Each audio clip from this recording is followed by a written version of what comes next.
Hello guys, नमस्कार आप लोगों को। हम लोग पीछे क्लास में देखे थे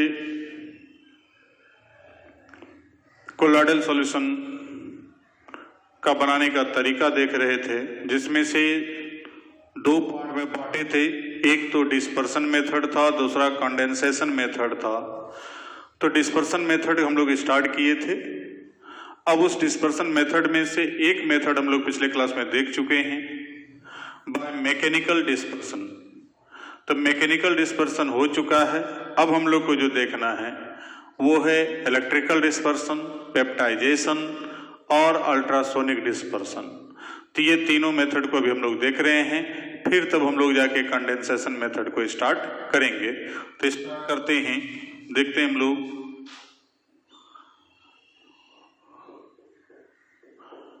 बाय इलेक्ट्रिकल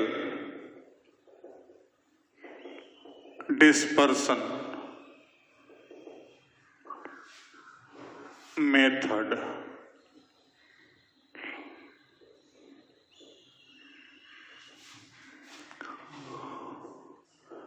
इस विधि को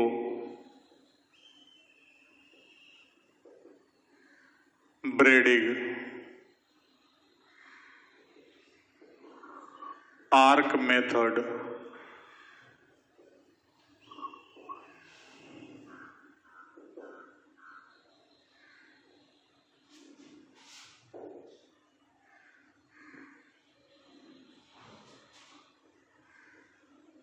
कहा जाता है, भी कहा जाता है।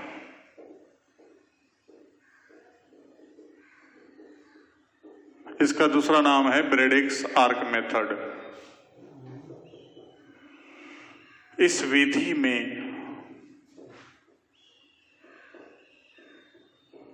डिस्पर्स्ड फेज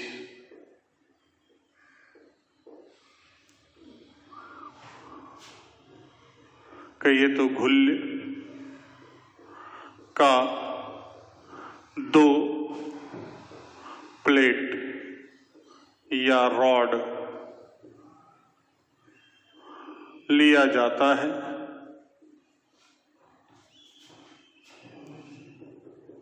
तब दोनों प्लेट या रॉड को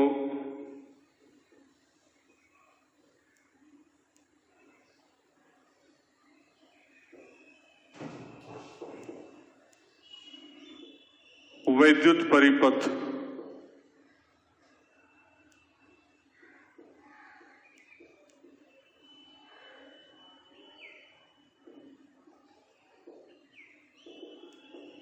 में जोड़कर उपयुक्त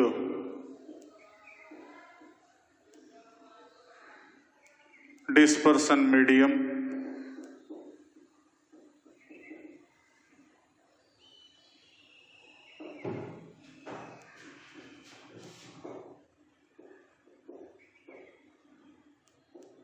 मतलब घोलक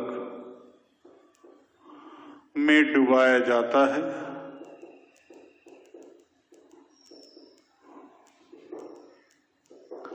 तब विद्युत धारा प्रवाहित कर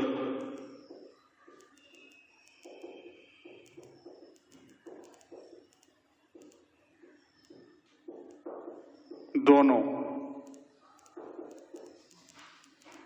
प्लेट या रॉड के बीच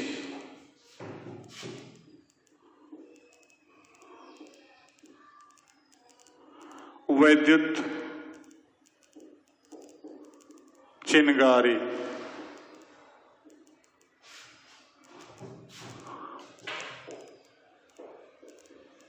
उत्पन्न किया जाता है, जिससे डिस्पर्स्ड फेज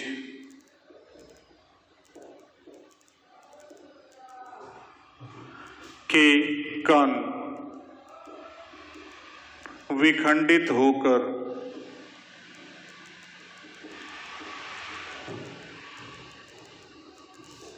डिस्पर्सन मीडियम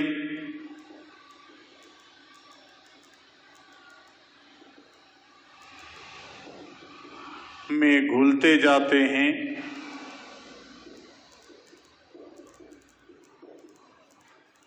एवं कोलॉइडल सॉल्यूशन का निर्माण करते हैं। ठीक है, इस प्रक्रिया के दौरान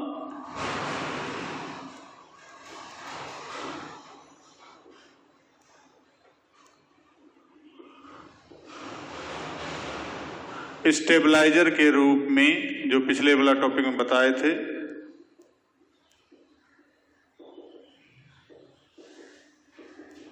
KOH का उपयोग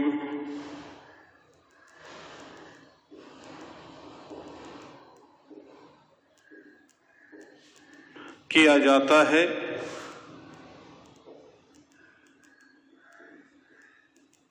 तथा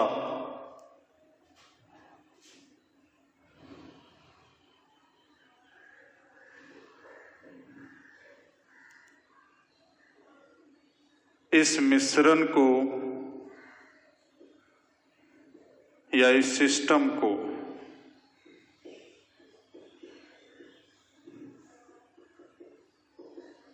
ठंडा भी किया जाता है।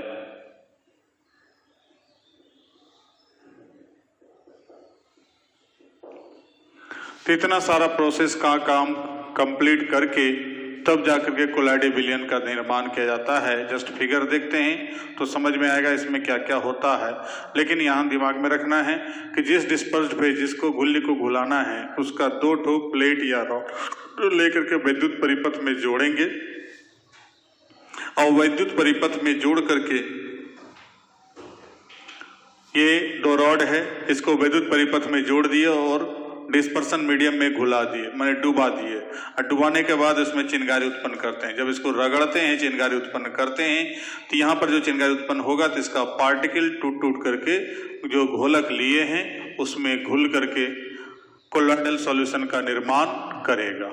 तो इस प्रकार से जाके कोलाइडी विलयन बनता है। इसमें स्टेबलाइजर के रूप में KOH का इस्तेमाल कर रहे हैं और साथ ही साथ इसको ठंडा भी करते हैं ताकि जाकर के आसानी से सॉल्यूशन प्राप्त हो जाए।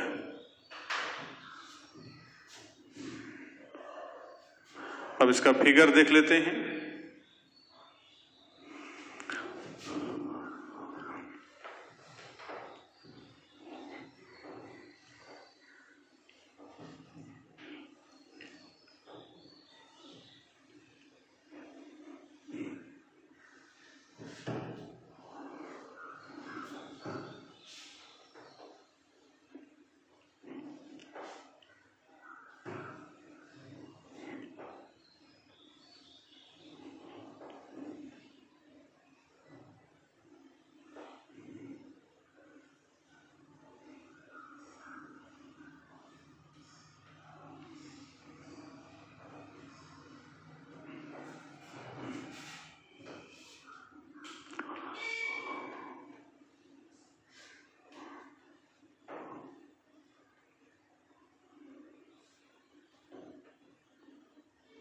अब यहाँ पर एक फिगर देखते हैं।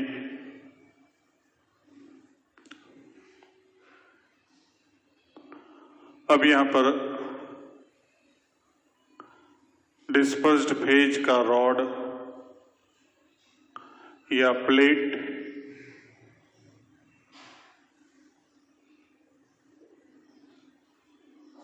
अब चाहे तो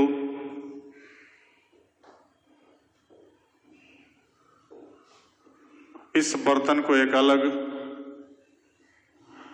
बर्तन में भी यहाँ पर रख सकते हैं। ठंडा करने के लिए हम बर्फ का टुकड़ा रख दिए,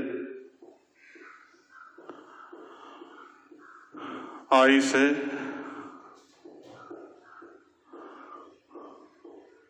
नहीं भी देंगे तो काम चलेगा। लेकिन अब यहाँ सॉल्वेंट लिए, डिस्पर्सन मीडियम,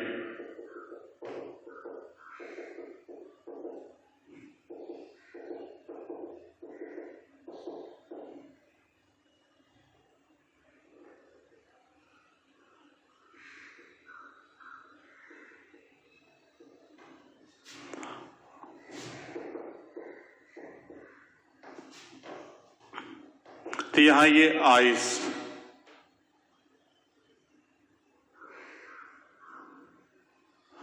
ये जो है डिस्पर्सन मीडियम है प्लस QH। अब इसके बाद ये जो है प्लेट अथवा रॉड है, किसका? तो डिस्पर्स्ड फेज,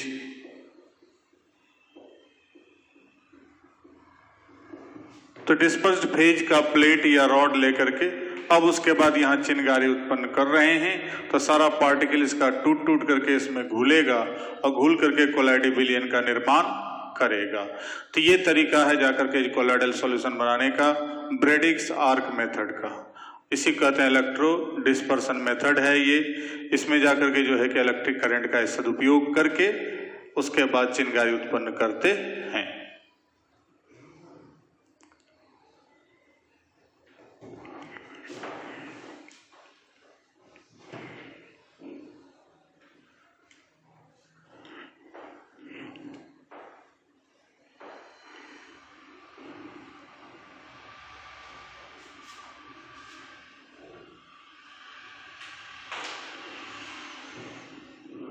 अब अगला बायपेप्टाइजेशन।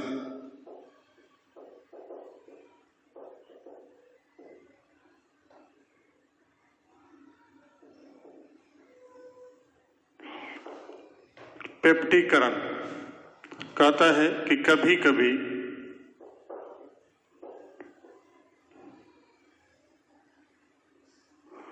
कुछ डिस्पर्स्ड फेज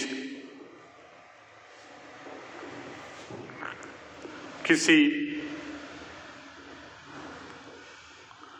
विशेष घोलक, बोले तो डिस्पर्सन मीडियम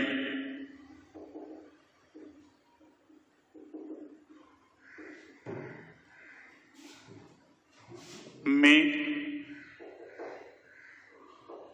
घुलनशील नहीं है,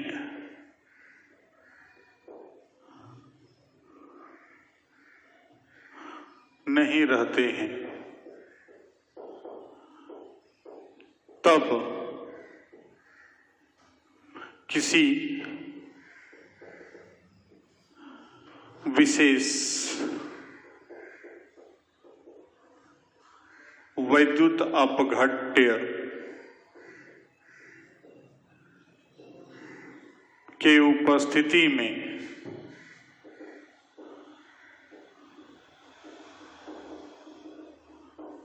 डिस्पर्सन मीडियम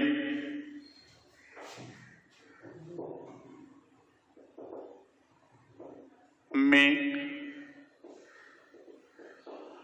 डिस्पर्स्ड फेज को रखकर वैद्युत अपघटन कराया जाता है,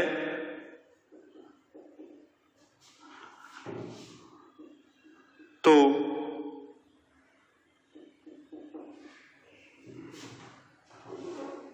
उपयुक्त कोलॉइडल सॉल्यूशन प्राप्त होता है। इस प्रक्रिया को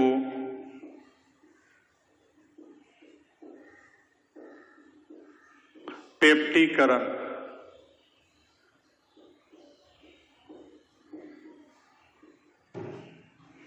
कहा जाता है।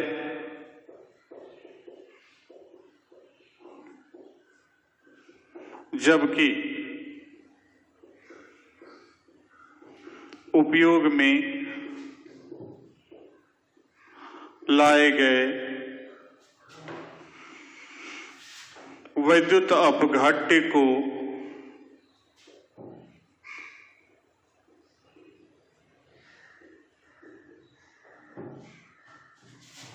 पेप्टीकारक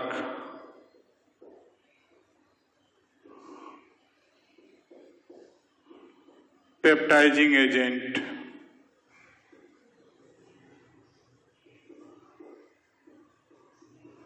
कहा जाता है। हो गया कि जिस पदार्थ को हम लोग उपयोग लाए, इलेक्ट्रोलाइट को, विद्युत अपघट्य को, जिसके उपस्थिति में इलेक्ट्रिक करंट जब पास कराते हैं तब कोलॉइडल सॉल्यूशन प्राप्त होता है। पहले घुलनशील नहीं था, लेकिन उनके उपस्थिति में यही घुलना चालू कर दिया तो वो पदार्थ कहलाएगा पेप्टिकारक या पेप्टाइजिंग एजेंट, और जाकर के जो है कि ये प्रक्रिया कहलाएगा पेप्टीकरण या पेप्टाइजेशन। एग्जाम्पल के लिए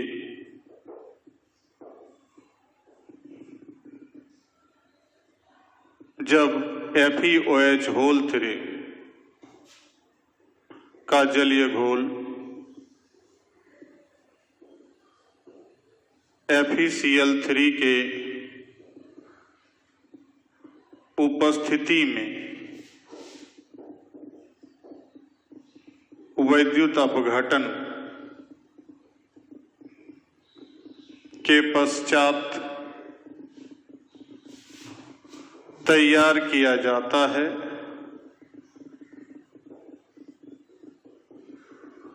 तब FeCl3 एक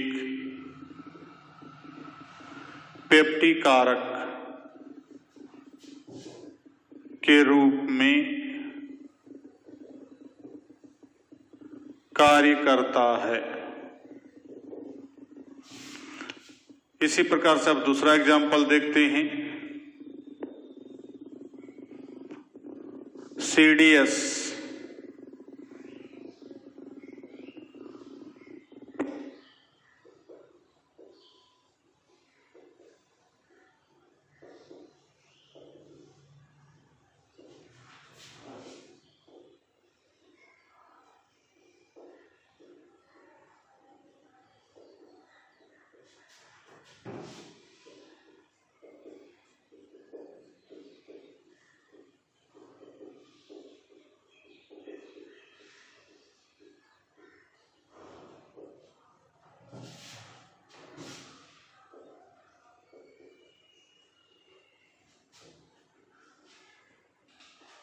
तो CDS का जब घोल बनाना है तो उसमें पेप्टिकारक के रूप में किसका उपयोग करते हैं?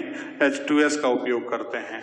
तो ये इस प्रकार का जो है एग्जाम्पल यहाँ पर देखने को मिलता है कि यहाँ पर किसी के उपस्थिति में पेप्टाइजेशन हो रहा है, तो ये प्रक्रिया कहलाएगा पेप्टाइजेशन और वो पदार्थ कहलाएगा पेप्टाइजिंग एजेंट या पेप्टिकारक।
अब हम लोग देखते हैं यहाँ पर अगला मेथड था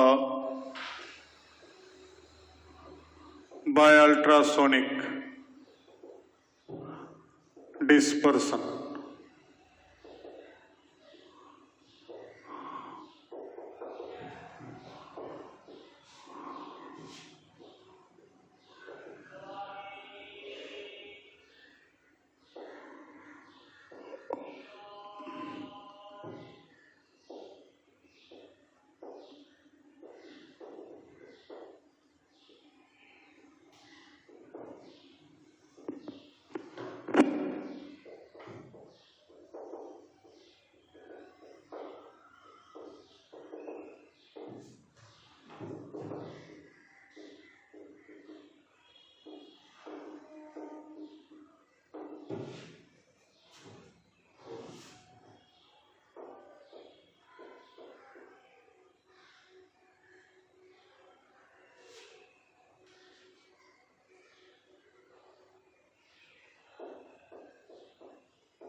यहाँ पर डिस्पर्सन मीडियम में घुलेगा,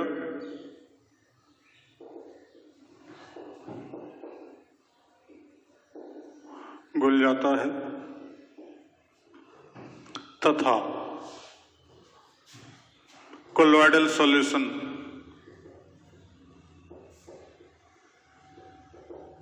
का निर्माण करता है।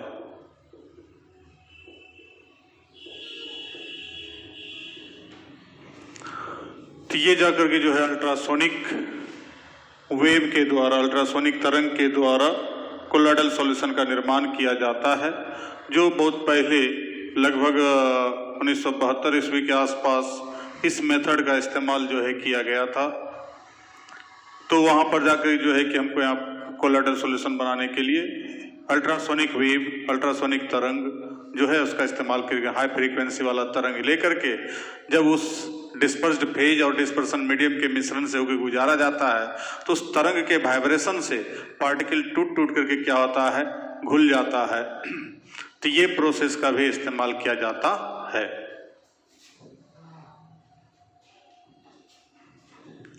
एग्जाम्पल के लिए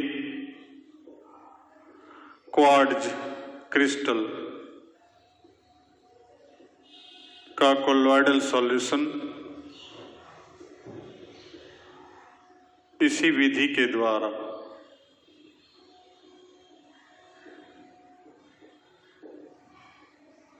तैयार किया जाता है।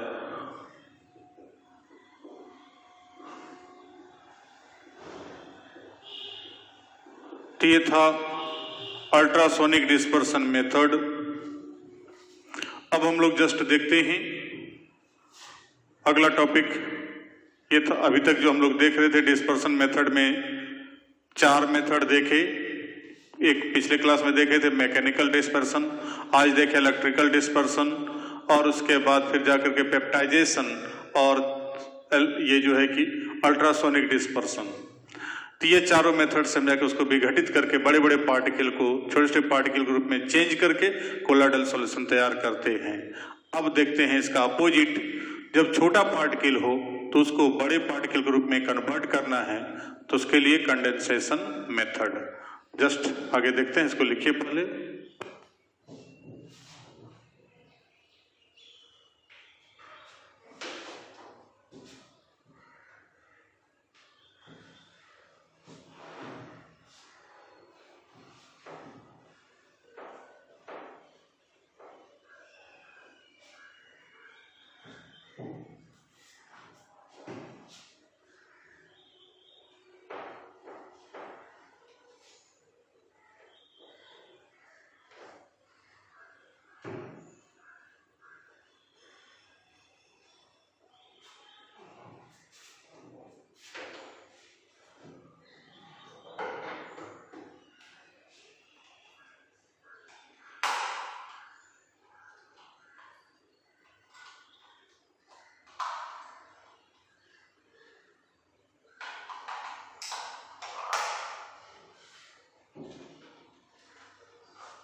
अब है कंडेंसेशन मेथड, संघनन विधि।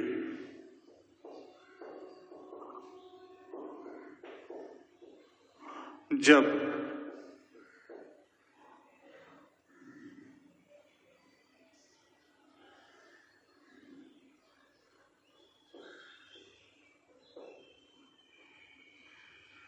डिस्पर्स्ड फेज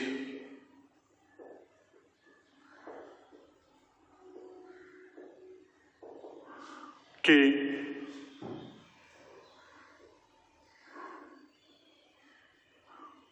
डिस्पर्स्ड फेज के कणों का आकार 1 नैनोमीटर से छोटा हो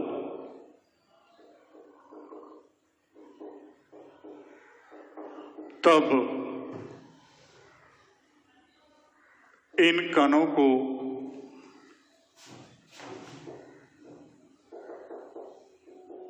संघनित कर बड़े कणों के रूप में परिवर्तित किया जाता है।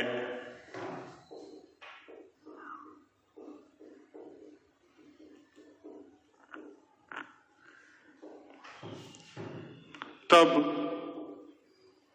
इसे उपयुक्त डिस्पर्सन मीडियम में घुलाकर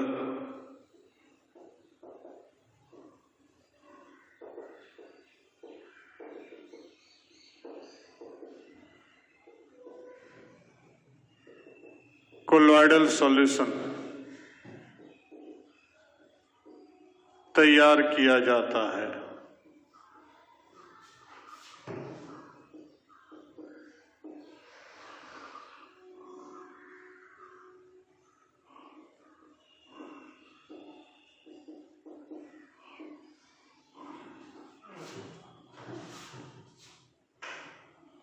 इस विधि को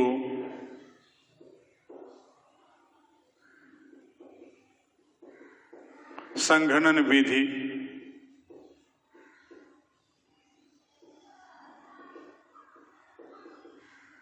कहा जाता है। इस विधि को हम लोग क्या कहते हैं? संघनन विधि कहते हैं। इसके अंतर्गत निम्नांकित 2 विधियों को रखा गया है।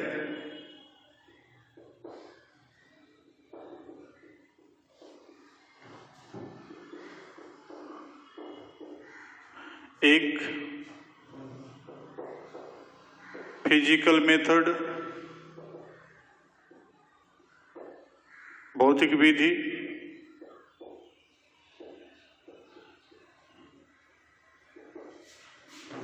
और बी केमिकल मेथड, रासायनिक विधि।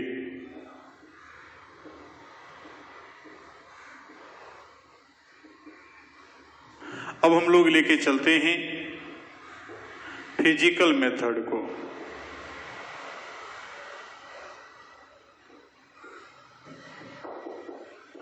इस विधि में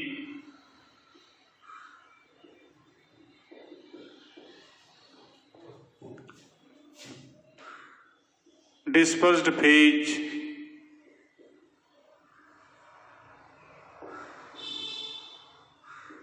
तथा डिस्पर्सन मीडियम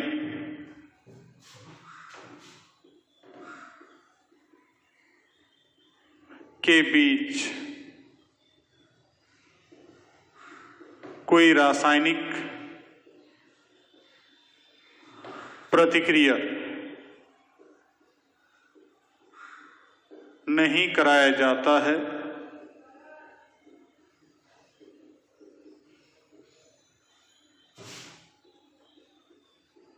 बल्कि भौतिक परिवर्तन के पश्चात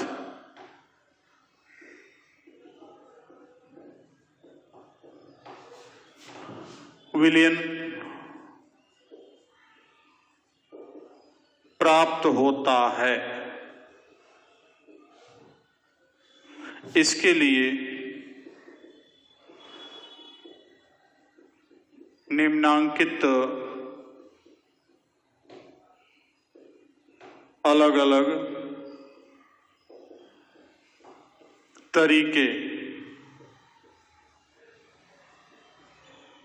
अपनाए जाते हैं।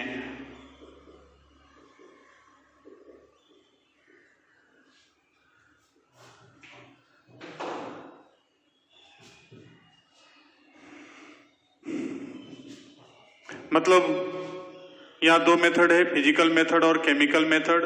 फिजिकल मेथड में इसमें कोई केमिकल रिएक्शन नहीं होगा, केमिकल मेथड में केमिकल रिएक्शन होगा, लेकिन इसमें कोई केमिकल रिएक्शन नहीं हो रहा है। यहाँ सिर्फ भौतिक परिवर्तन हो रहा है। अब क्या भौतिक परिवर्तन करने के लिए हम लोग क्या करते हैं, तो उसके लिए कहता है दो अलग अलग तरीका अपनाते हैं, वो देखते हैं।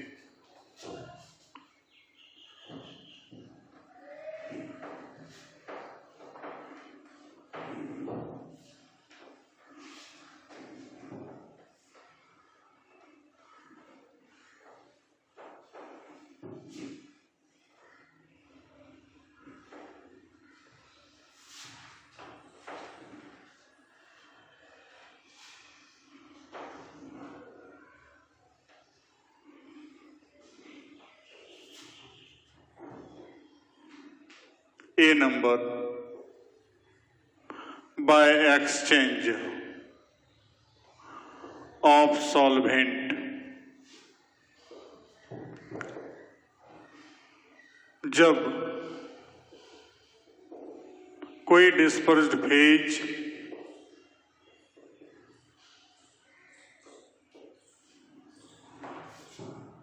किसी विशेष घोलक में अघुलनशील हो,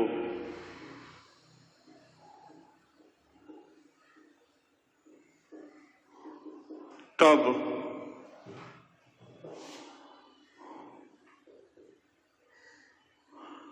घोलक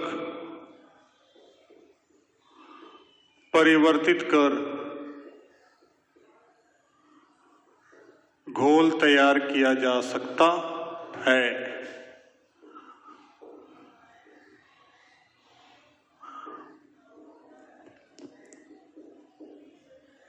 जैसे यहां पर हम लोग देखते हैं एग्जाम्पल में,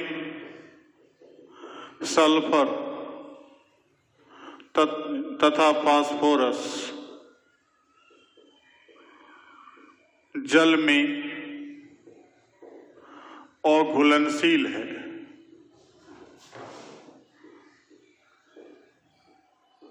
तो जल को हटाकर अल्कोहल में इसे घुलाने पर कोलॉइडल सॉल्यूशन प्राप्त हो जाता है।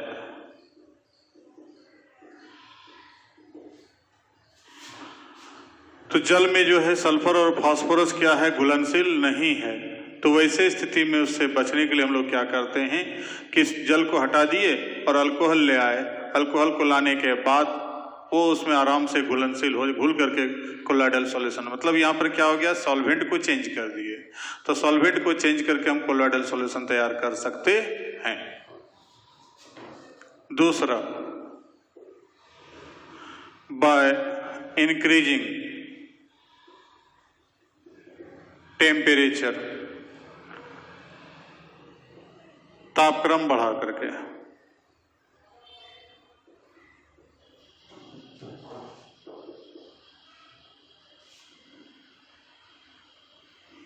चूंकि हम जानते हैं कि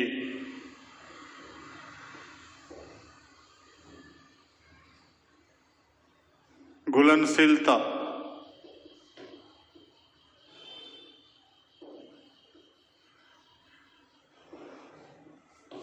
तापक्रम का समानुपाती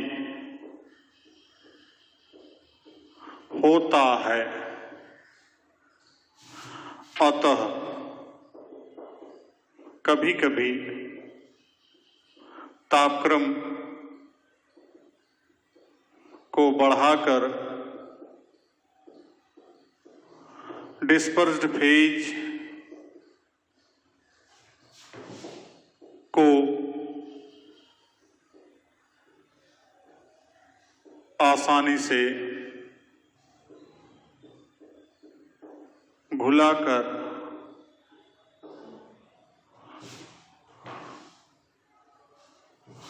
कोलॉइडल सॉल्यूशन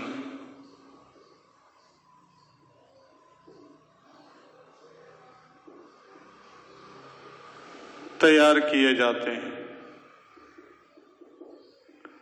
तो इस प्रकार से ये फिजिकल मेथड या तो सॉल्वेंट को चेंज कर दें या टेम्परेचर को बढ़ा करके कोलॉइडल विलयन बना सकते हैं। तो ये था भौतिक विधि। अब रासायनिक विधि हम लोग देखेंगे अगले क्लास में। तब तक के लिए धन्यवाद।